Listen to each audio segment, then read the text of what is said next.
one remaining occupant, and the owner just needs a little bit more time to relocate that individual to another location. Once that happens, then we'll move forward with purchasing the property completely vacant. Should happen soon. We just need a bit of an extension. This isn't going to cost any more money to CRDA. Just gives us a little bit more flexibility working with the owner on the time frame to close on the property. Good. Board discussion. Any public comment? Yes, public comment. I'll accept the motion to... No, public comment. Hello? Yes. This is Sean Reardon again. Public comment on this matter. Yes. I saw when originally this purchase agreement was put into the minutes. Unfortunately, I wasn't able to attend that meeting.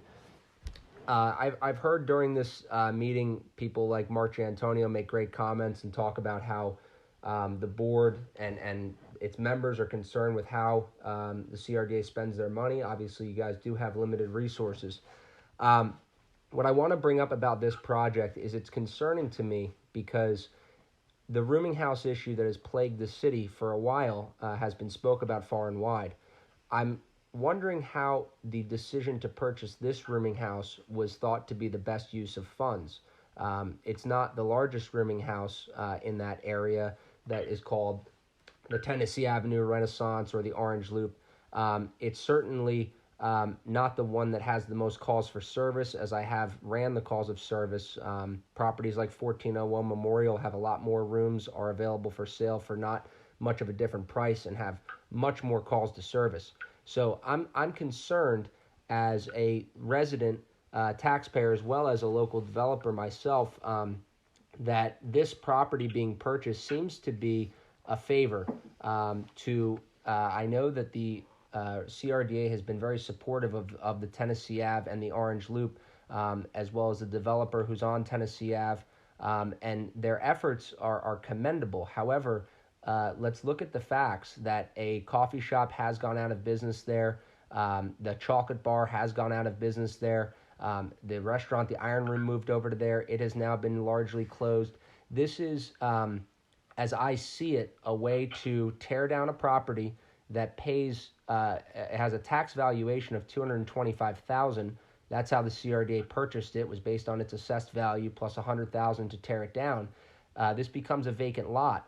As the CRDA has seen and the city has seen in vacant land auctions, vacant land is not worth a whole lot.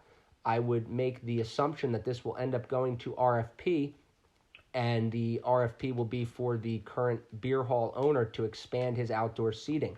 This leads to less tax revenue for the city. There should be, by my calculations, about $180,000 less in rateable base on this property. Also, that the beer hall that is in the middle of the ghetto and truthfully has no other developers that have entered this block and purchased anything aside of that beer hall owner in the last 4 years.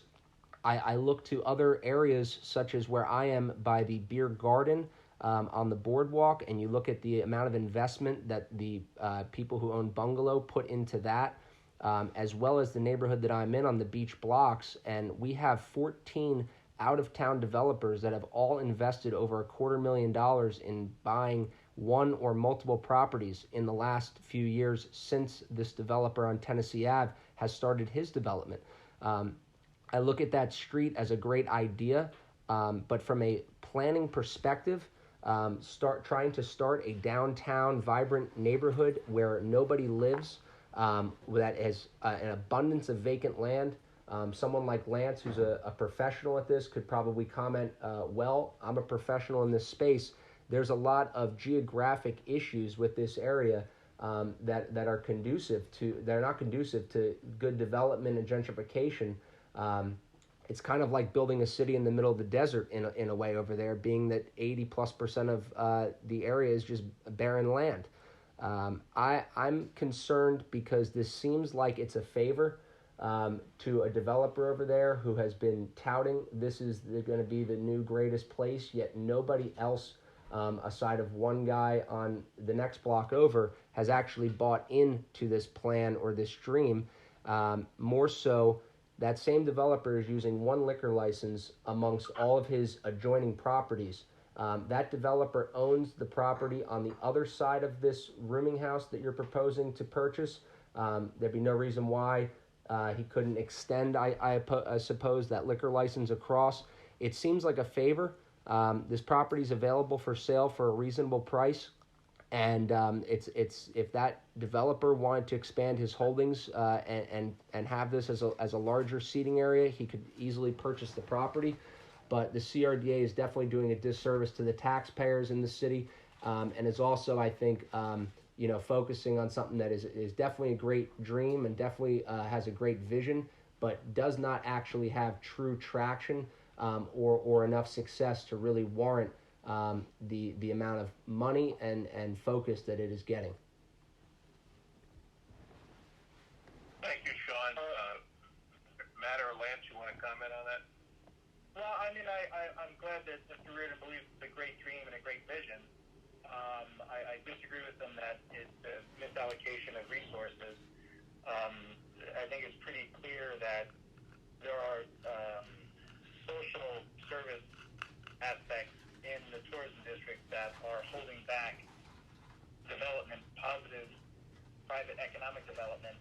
And talking with the ACPD, rooming houses are one of those areas that have negative externalities for the area.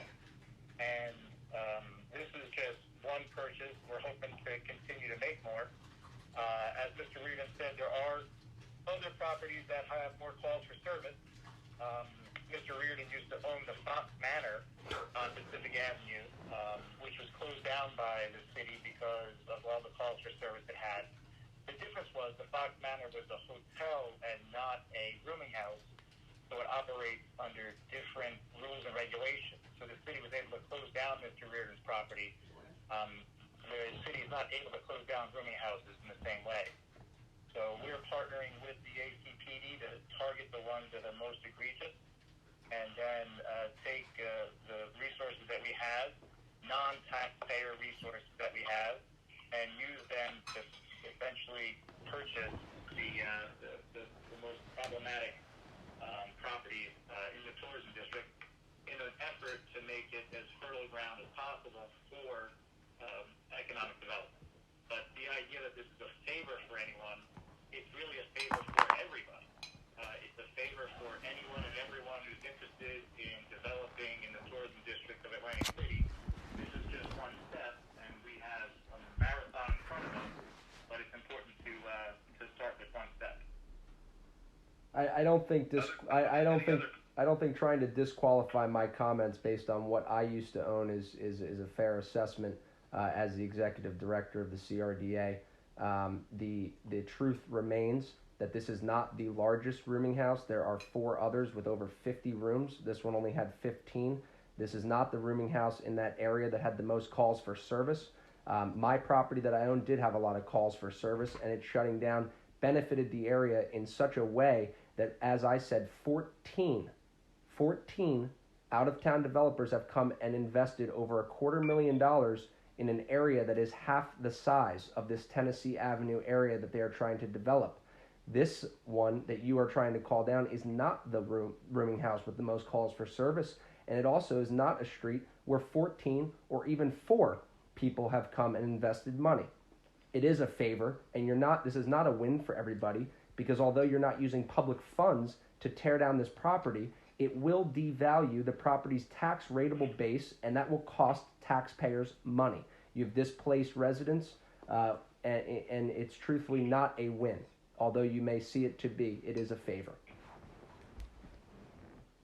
I think, Sean, you got to be careful when you make accusations like that.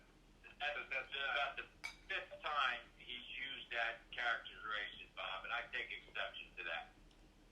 Notwithstanding all of those comments, that comment in particular, specifically, I take exception to that this board or its executive director is doing favors for anyone besides the entire community.